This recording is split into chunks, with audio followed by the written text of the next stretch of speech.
እስኪ ራስዎን በአንድ ትልቅ የመስታወት ጉልላት ውስጥ አድርገው ያስቡት። ከበላዩ ከሰማይ የሚመነጭ የሚመስል ግዙፍ የውሃ ፏፏቴ ይወርዳል። በዙሪያው ያሉት ደግሞ የሲሚንቶ ግድግዳዎች ሳይሆኑ ጥቅጥቅ ያሉ አረንጓዴ ደኖች ናቸው። አየሩ ንጹህ ነው፣ ድምፁም የተረጋጋ ነው። ይህ አማዞን ጫካ አይደለም። ይህ የሆነ የሳይንስ የልብ ወለድ ፊልምም አይደለም። ይህ ሲንጋፖር ነው።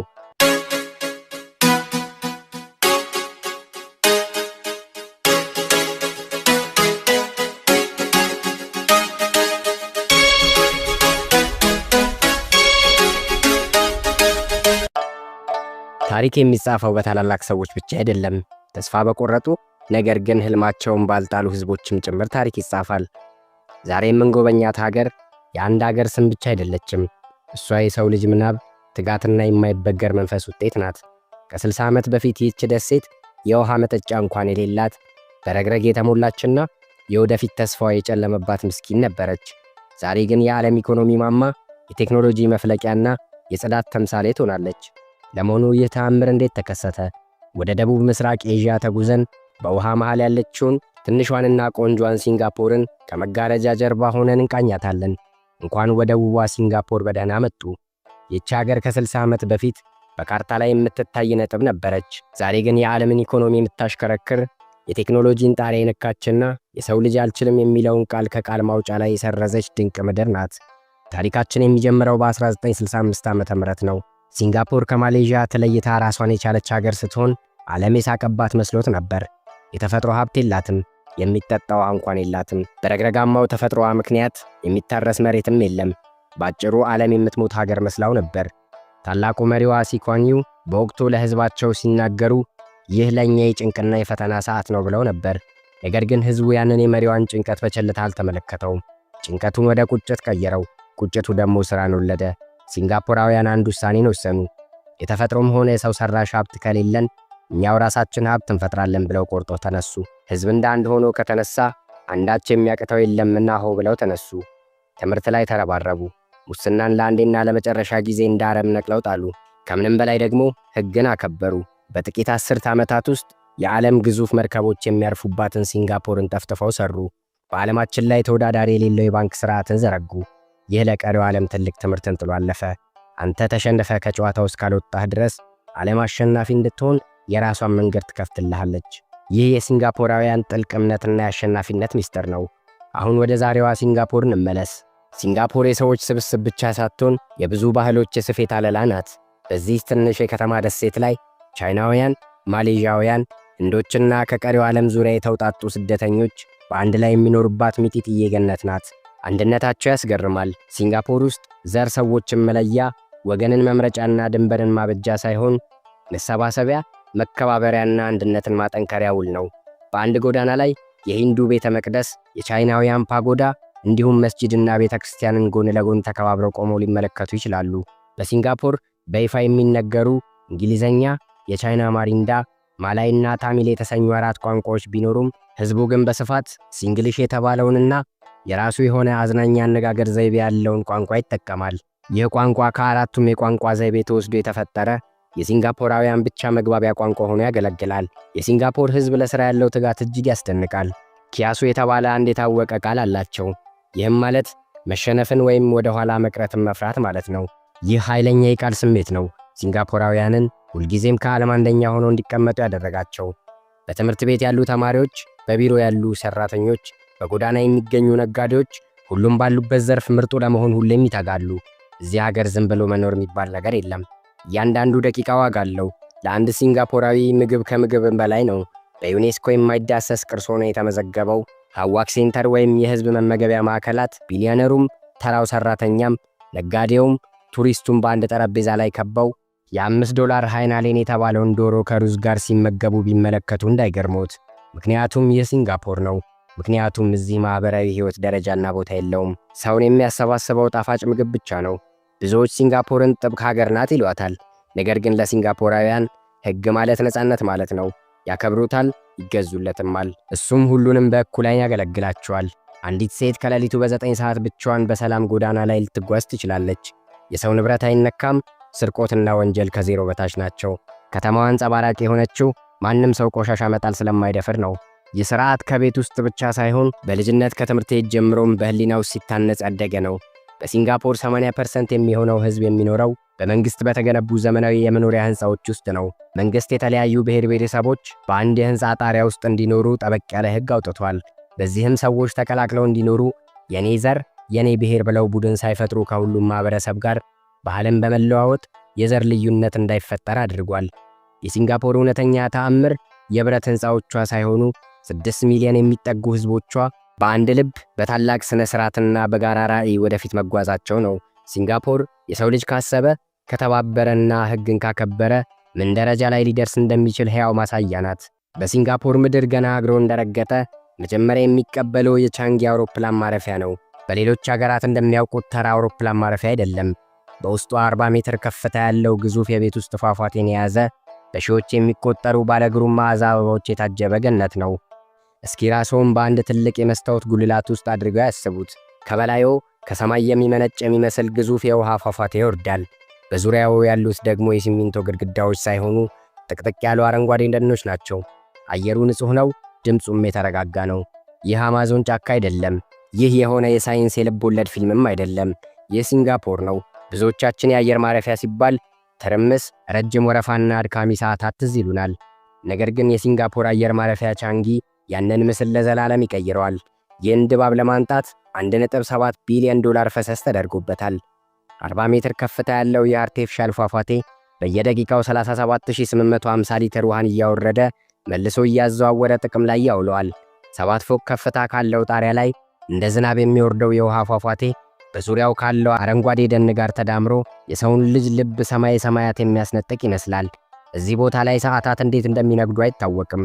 በፏፏቴው ዙሪያ ያለው ወደ ላይ 5 ፎቅ የሚረዝመው የቤት ውስጥ ጫካ ከ900 በላይ ዘንባባ ዛፎችና ከ60 ሺህ በላይ ከብራዚል ከአውስትራሊያና ከታይላንድ በመጡ የዓለማችን ብርቅዬ እጽዋቶች ተሞልቷል።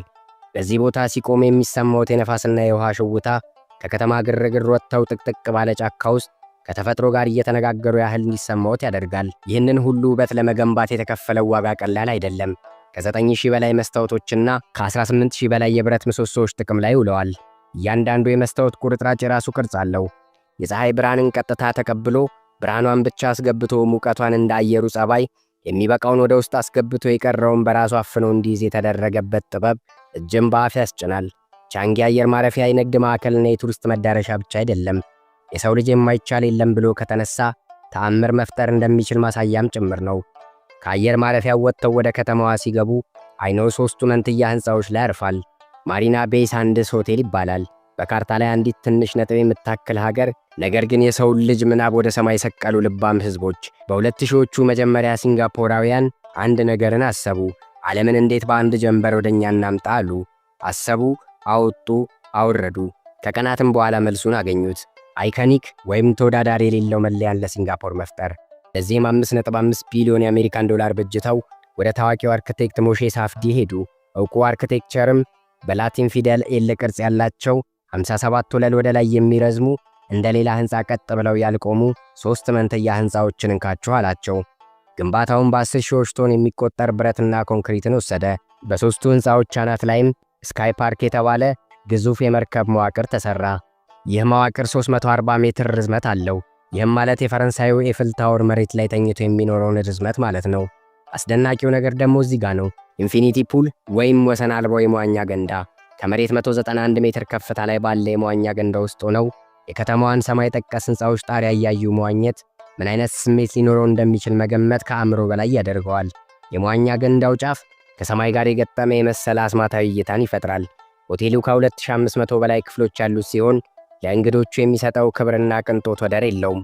በዓለም ላይ ውድ የሚባሉ ካዚኖዎች ሰው ሰራሽ ወንዝና በጀልባ እየቀዘፉ ተዘዋውረው የሚገበያዩበት የገበያ ማዕከልም ይዟል። ፀሐይ ስትጠልቅ ማሪና ሆቴል ሌላ መልክ ይይዛል። ስፔክትራ የተሰኘው የብርሃንና የውሃ ትርኢት ምሽቱን ያደምቀዋል። ሙዚቃና የውሃ ፏፏቴዎች ተቀናጅተው የሲንጋፖርን የእድገት ጉዞ ይተርኩሎታል። ይህንን ትዕይንት መመልከት የሰላም የጥበብና የሰው ልጅ አልሸነፍ ባይነት ጥምረት ቁልጭ አድርጎ ያሳያል። ማሪና ቤይ የሰው ልጅ ህልሙን በድንጋይና ብረት ላይ ሲቀርጸው ምን ያህል ርቀት መሄድ እንደሚችል ማሳያ፣ ሲንጋፖርን ደግሞ ከዓለም የቱሪዝም መዳረሻዎች ተርታ በቀዳሚነት ያሰለፈ ድንቅ ሥራ ነው። እስኪ አሁን ደግሞ ወደ ሲንጋፖር የመዝናኛ ስፍራ ሴንቶሳ ደሴት እናምራ። ሴንቶሳ ደሴት ብቻ አይደለችም። የመንፈስ ማደሻ፣ የልጅነት ትውስታ መቀስቀሻ፣ የሰውን ልጅ የፈጠራ አድማስ መለኪያ ናት። የዛሬውን የሴንቶሳን ውበት ከማድነቅ በፊት ትላንትን ማወቅ ግድ ይላል። ዛሬ በውሃ የምትታወቀው ሴንቶሳ በአንድ ወቅት ስሟ የሚጠላና የሚሸሽ ነበረ። ፓሉ ብላንግማቲ ትባል ነበረ። ትርጉሙም ከሞት ጀርባ ያለች ደሴት ማለት ነው።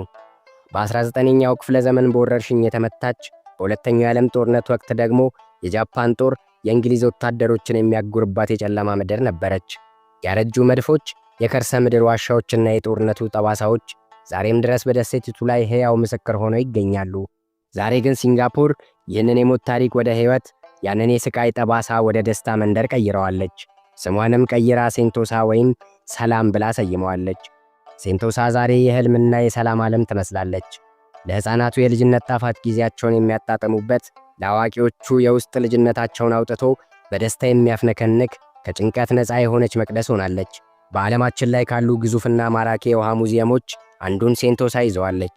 ይህ ግዙፍ የመስታወት ግድግዳ 45 ሚሊዮን ሊትር ውሃን ከ100 ሺህ በላይ የውሃ ውስጥ ፍጥረታት ጋር በሆዱ ይዟል። ሻርኮች በግርማ ሞገስ ሲገለባበጡ መመልከት የሰውን ልጅ ከተፈጥሮ ጋር ያለውን ጥልቅ ቁርኝነት መረዳት ነው። ይህ የዝምታ ውበት የተፈጥሮ ድንቅ ምስክርነት ነው። በሴንቶሳ ደሴት በኬብል ስር ከተራራው አናት ላይ በትንንሽ መኪናዎች በገመድ ላይ የተንሸራተቱ ወደ ባህሩ መውረድ፣ ከሲንጋፖር ሰማይ ጠቀስ ሕንፃዎች ተነስተው በባህሩ ላይ በአክናፍ እየበረሩ ወደ ደሴቲቱ መግባት ልብን ቀጥ የሚያደርግ የነፍስ ዓለምን መፍጠር ነው። ለዳንስና ለሙዚቃ፣ ከቤተሰብ ጋር ለሚደረግ ሽርሽር፣ እንዲሁም ከሰው ተገልሎ በብቸኝነት መጽሐፍትን እያነበቡ ከተፈጥሮ ጋር ለማውራት የምትመች የነጭ አሸዋማ የደሴት ገነት ሴንቶሳ ነች። ሴንቶሳ ደሴት ብቻ አይደለችም። የሰው ልጅ ተስፋ መቁረጥንና ጨለማን ወደ ብርሃን የምትቀይር፣ ሁሉም ነገር ተፈጥሯዊ እንዳልሆነ፣ ጊዜ ከሁሉም በላይ መሆኑንና ከሞት ደሴትነት ወደ ሰላም ደሴትነት የተደረገ አስደናቂ ሽግግርን ማሳያ ድንቅ ስፍራ ነች። ሲንጋፖር የሚያንጸባርቁ የመስታወት ፎቆችና በቴክኖሎጂ የረቀቁ መንገዶች ያሉባት ሀገር ብቻ አይደለችም። ከዚህ ሁሉ የብርሃን ግርግር በስተጀርባ የከተማዋ እውነተኛ የልብ ትርታ የሚመታባቸው ሁለት ጥንታዊ መንደሮች አሉ። አንዱ የቅመማ ቅመም መዓዛ የሚነፍስበት፣ ሌላኛው ደግሞ የሻይ ጠረንና የጥንታዊ ቤተ መቅደሶች ምስጢር የገነነበት የሁለት ባህሎች ጥምር ውበት ነው። እነዚህ በሲንጋፖር ልብ ውስጥ ተደብቀው የሚገኙ ሁለት ዓለማት ሊትል ኢንዲያና ቻይና ታውን ይባላሉ። ወደ ሊትል ኢንዲያ እንደገቡ መጀመሪያ ሰላምታ የሚሰጡ የከበሮ ድምፅ አሊያም የሰው እጅ ሳይሆን የአይኖ ብሌን እስኪጠግብ ድረስ የሚታዩ ደማቅ ቀለማት እንጂ። ይህ መንደር በ19ኛው መቶ ክፍለ ዘመን የከብት ንግድ ማዕከል ሆኖ ያገለግል ነበር። በዚህ መንደር ውስጥ የሚገኘው የስሪ ቬላ ማክሊማን ቤተ መቅደስ እያንዳንዱ ምስል፣ እያንዳንዱ ጠጠር የራሱ ታሪክ ያለው የጥበብ ቁንጮ ነው። ከቤተ መቅደስ ወጥተው ወደ ቴካ ሴንተር ሲያመሩ የምግብ ዓለም ወለል ብሎ ይታዩታል። በዚህ ቦታ ቤሪያኒ መብላት ብቻ ሳይሆን የአሰራሩ ጥበብ ራሱ ድግስ ነው። ሊትል ኢንዲያና ሌሊት ላይ አዲስ ሕይወት ትዘራለች።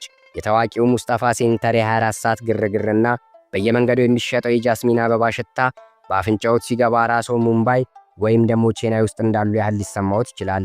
ከቀለማቱ ዓለም ወጥተው ጥቂት ኪሎ ሜትሮች እንደተጓዙ ሌላ ታሪክ ወዳለው መንደር ይገባሉ። ከቀይ ፈረሶችና ከቀደምት ቻይናውያን ስደተኞች ትውስታ ጋር ይፋጠጣሉ። ቻይናታውን ለሲንጋፖር የጀርባ አጥንት ናት። ድሮ ኩሊ እየተባሉ የሚጠሩ ወዛደሮች ደምና ወዛቸውን አፍስሰው የገነቧት ከተማ ናት። የቻይናታውን ቅርስ ማዕከል ሲገቡ እነዚያ ሰዎች በምን አይነት ጠባብ ክፍል ውስጥ ኖረው ይችን ሀብታም ሀገር እንደገነቧት ሲመለከቱ እጆን በአፉ መጫኑ አይቀርም። በቻይናታውን ውስጥ የሚገኘው ግዙፉ ቀይ ሕንፃ በውስጡ ታላቅ ሚስጥርን ይዟል። ሙሉ 4 ፎቅ የጥበብ ሕንፃ ሲሆን በዚህ ሕንፃ ውስጥ ሲገቡ ጫጫታው ጠፍቶ የዝምታና የሰላም ድምጾች ብቻ ይሰማውታል። የሕንፃው አሰራር ከጥንታዊው የታንግ ሥርወ መንግሥት ጥበብ የተቀዳ ነው። ወደ ቻይናታውን መጥቶ የማይኒዝ ቺክን ከሩዝ ጋር ሳይቀምሱ መሄድ ወንጀል ከመስራት አይተናነስም። በከተማ ውስጥ የሚገኘው ማዕከላዊ ፉድ ሴንተር ውስጥ ያሉ ሰልፎች የምግቡን ጣዕም ይመሰክራሉ። የሚገርመው ነገር በቻይናታውን ውስጥ መስጊድ፣ በሊትል ኢንዲያና ውስጥ ደግሞ የቻይናውያንን ቤተ መቅደስ ያገኛሉ። ይህ የሲንጋፖር እውነተኛ መታወቂያ ነው። መቻቻል ብቻ ሳይሆን ተከባብረው መኖርንም ማስተማሪያ ጭምር ነው።